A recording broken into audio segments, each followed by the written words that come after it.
course, is Sara McMann. Finally got her back on the program again. It is, what, 5 days, 6 days away from your fight? Yep. How's the weight cut going? Good. The only thing that sucks is like the drinking 2 gallons of water.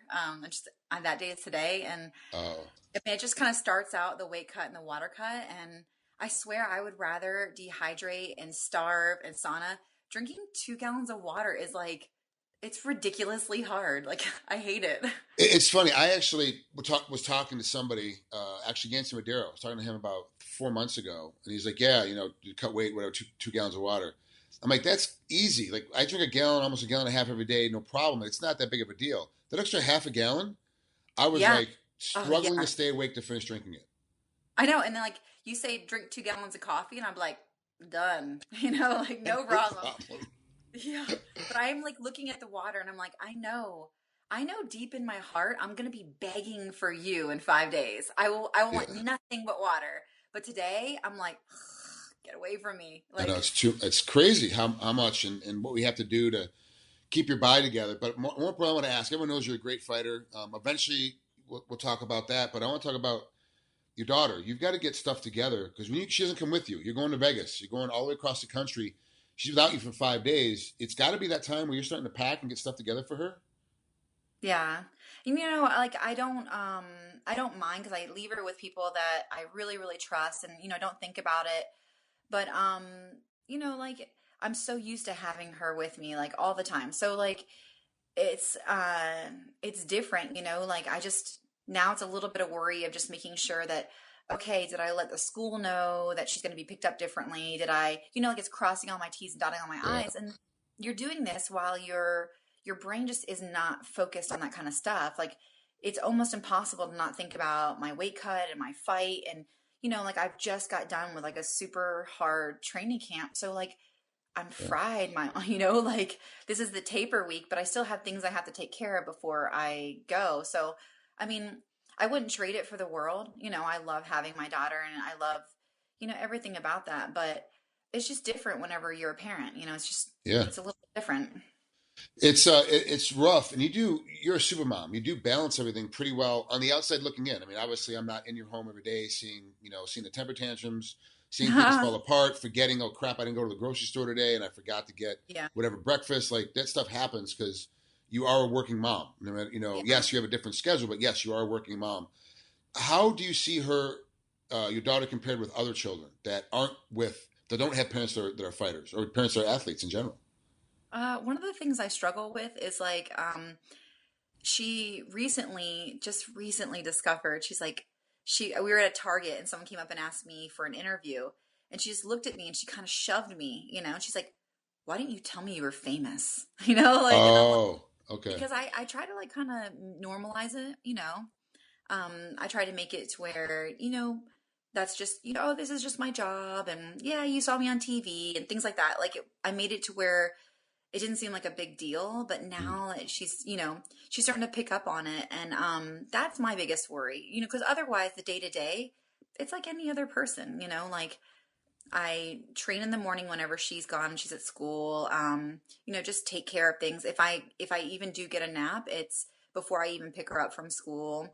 And then when she comes home, we just do regular stuff, do her homework, take a bath, like clean her room, the same thing as every other kid. And then, at night, I just have to have somebody, watch her, or I take her to the gym, depending on how long my practice is going to be. And that's just what she's always known. So she doesn't know really anything different. But I try to I try to keep it as regular as possible. And like I convince her, I'm like, we live in like just a small little house because I like small houses. I'm more of a minimalist kind of person. yep. So she's like, yeah, mom, like we're poor. And I'm like, okay, All yeah, right, all right. Okay, we're we're poor. poor Good. When you're because I 16, don't ask for a car. Good. Don't ask. yeah, yeah. It's Because I want her to have values, and I don't yeah. want her. She's already started. She's like, oh, I want to be famous, and I'm like, why do you want to be Yeah. famous? What's different than people who are not famous and stuff? And I kind of don't want her to think like that. It's in my experience now that she knows that you're famous or pseudo getting her head wrapped around it. About 6 or 8 months from now, she's not going to care anymore. Yeah, I It's just hope going to be one of so. those, that's just mom. Mom, that's what mom does. And she's going to be like, you'll start finding out that you have different parameters. You'll be like for me, it's, if I'm with my kids, and I'm walking through a group, like, don't bother me. If I'm there for an autograph signing and my kids are with me, that's on me. Yeah, yeah. But if I'm there by if I'm just with my kids, then leave me alone. If I'm eating at any time by myself, with my wife or with the kids, like, leave me alone. I just want to eat and be left alone. You'll start getting your own parameters where you're like, don't bother me. And people just learn, like, okay, she's a target. We don't talk to her at Target. This is what happens. Yeah. And so I don't, it doesn't bother me as much and it doesn't seem to like take away from her because it's a couple seconds, it's like, oh, Yeah. okay, take a picture and, it's done. And it's just because I'm not on that level that, people get bombarded with it. And that's not where I'm at. So I'm happy about that. But I'm sure if it got to like a really like, more intolerable level where I felt like I couldn't even really like go out and stuff, I probably would start to change. And the thing that sucks about that is that, people then would look at me like, oh yeah, she's not that nice in person, but they don't understand when it happens all the time. It, There's different prices to pay for chasing your dreams. If I were chasing my dream as a scientist, like it would just come with different things, yeah. but I wouldn't be getting stopped, but my dreams just happen to be a lot more public. Yeah, and that's just one of the things we have to deal with. And honestly, your daughter didn't sign up for it. She's not a part of the No. game, and she didn't sign up for it. And it's kind of the separation game you have to play. So Yeah. let's get into the fight. Obviously, it's Alexa Davis is your fight coming up. But first, I want to ask you about Misha Tate. She just retired. Obviously, had her loss, and then just like we saw the corner footage where she was like, I just don't have it anymore. She bows out. She says she's retired. Do you think she's actually going to stay retired, or do you think she's just going to take a break for a while? So I don't think that she will, and not because I know her, but just because I don't feel like a decision as big as that. Because retiring from a sport is a very, very big decision. You have to, weigh out a lot of stuff and consider a lot of stuff, and it should not be made in a moment. Now it'd be different if she said, I've been considering this for months, and I planned for this to be my last fight, and I was kind of hoping to go out in a win. Then I kind of trust it more because that's somebody who's really like weighed out the pros and cons, and they know they're done. But I just don't. I mean, you can have times where you feel like I don't have it, and Yeah, then you can reignite that flame. It's not like everybody it's the same as like a relationship. Are you amazingly madly in love every single second? No. right. There's times where you're like, man, if that person does that one more time, I think that I'm going to probably shoot them in the face, like you're just like going to lose it. And that should be like that with sports. Like if you when I was wrestling, I was like, if you haven't considered retiring from wrestling, from the things that we do to our body, then I don't know if you're doing it right, Or because or like we're talking about cutting weight earlier. That you're like, this is the last time I'm cutting weight. I'm not cutting weight anymore. Like every single one, everyone does that. And I think yeah, that wrestlers actually have a better understanding of, okay, it's time to go away. It's time to really be done with all these sports things than most yeah, other athletes, because we really get the super hard struggle of the old way of cutting weight, dehydration, the old way of having to make weight, 3 times a week for the duels and then for the tournaments and all that. And I agree with you. I think she was like, I don't have it anymore, and was just like made a snap decision, like, I'm done. And then I really think she's going to come back as well.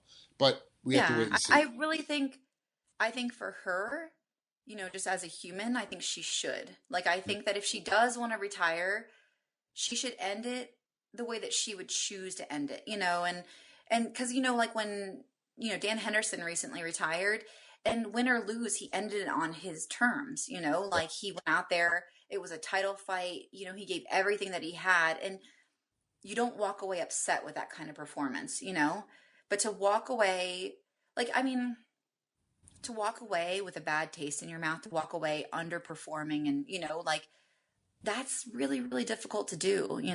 Yeah.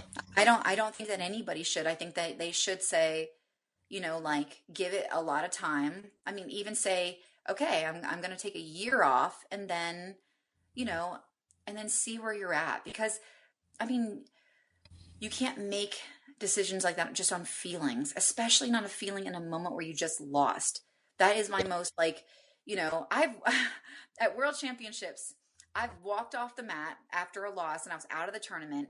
And I've sat down and for 30 minutes straight, I bawled on the side of the mat. Bawled. Yeah. I mean, it was shameless. And I was like, I suck. Everything I do sucks. I don't know anything. I'm going to start learning wrestling from scratch because clearly everything I do is crap. Like, I mean, Yeah. I berated myself, and I just, because I was really deeply unsatisfied with my performance. And I felt like that. I felt like I maybe I can't compete with these girls, or I'm not in this league, or I lost something, or whatever. But you go back and you know, if it's a mental thing, you work on your mind. I mean, if physically she has an injury and it really is like something like, oh, if she has a back injury and if she competes again, she's going to be paralyzed. Yeah, she should retire. That's the kind of decision you make. But Right. if it's, you know, like desire issue, desires change, feelings change. They go up and down. That's the only thing you can say about feelings, is that they're not consistent. So she So in might be. agreement, I like that. I do wish that she does come back, or at least come out and say, I've thought about it now, and I Yeah. really am going to stay retired because I'm making a transition to something else. So Yeah. I Or like if to she see says what like, happens. yeah, if she's like, man, I've been really wanting, because women make a different decision in sports because we're choosing not to have children, you know? And so, if she says, you know what, for so long I've wanted to, you know, have a child with Brian, and Yeah. now I think is the right time, I could even stand behind that, you know, Yeah. because she could come back afterwards. But, Hmm. you know, that's a deceit, that's a reason. But a loss, no, losses are painful, losses suck, but everybody in the sport deals with them. Everybody. Yeah. There's no one undefeated anymore. Like everyone's got cracked, and we're just waiting to see. Speaking of which, speaking of coming back from losses, how do you think Ronda Rousey's going to do when she comes back in December? I think she'll do well. Mainly because she was a tournament athlete, Hmm. you know, so I think that it's not like she went undefeated in judo. She was obviously able to, you know, reassess the situation, learn, and come back. And so I feel a little bit differently. Like, if you're the kind of person that has always been like an undefeated athlete, like say maybe a undefeated Thai boxer or boxer comes in and they lose in MMA, that might hit them a little harder. They're not accustomed to dealing with that. They might take it a lot more seriously. But I think that if you're a tournament athlete, you kind of have to brush it off your shoulders and get back in there. You know, you have to. She wouldn't have gotten a bronze at the Olympics if she couldn't do that. Right. She didn't get gold. She got bronze. She lost. She rallied the troops and came back and medaled. So that automatically speaks to her ability to come back. I like it. So I wish I talked to you more often. You and I we have the same opinion, but you're so more eloquent at how you explain it. I'm just like, no, she's gonna be fine. It's just like so blunt Yeah. and crass. So, all right, let's talk about Alexis Davis, your opponent. Okay. So how did this come about? Was it? And I've been asking this question a lot lately because of the way the UFC now is being run. It's change management Yeah. and owners and all that stuff. Is this still kind of the same way? They just call you and go, look, this is the person they want you to fight. This is it. Yeah. Okay. Hmm. And well, I don't know what would happen if because really I only ever give him one choice, and I just always say yes. So, like, I mean, this is more choice than I've ever gotten, and I don't even think I would choose it. Like, I would prefer, like wrestling, that you just, hey, this is who you're fighting. I'm totally fine with that, because if you want to be the best, you better be prepared to fight anyone. You know, you better be training in the times that you don't have a fight to be prepared to fight a boxer, a Muay Thai fighter, a jiu-jitsu specialist, a wrestler, like whatever, because I mean, that's kind of the sport, you know? And then say, hey, I mean, imagine in wrestling if I told you, you train year round, but I'm going to give you 2 to 3 months to prepare for one person.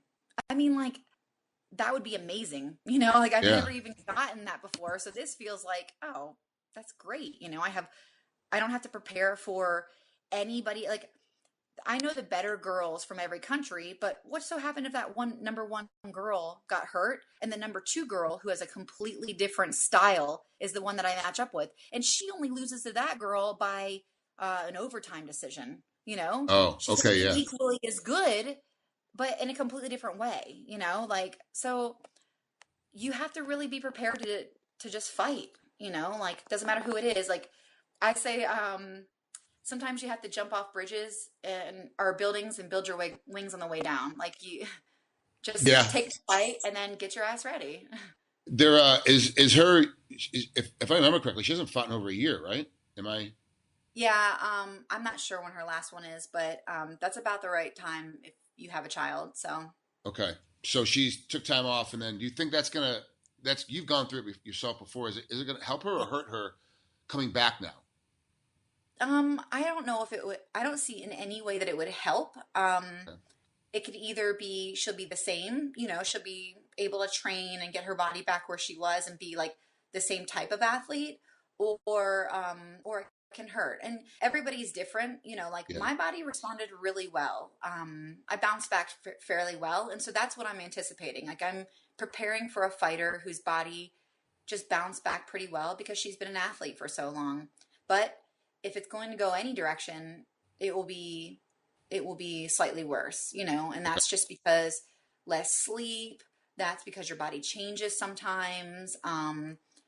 Like you are caring for something else. You're constantly worried. Like, I don't care who you worry all the time. That takes adjustment. Yeah.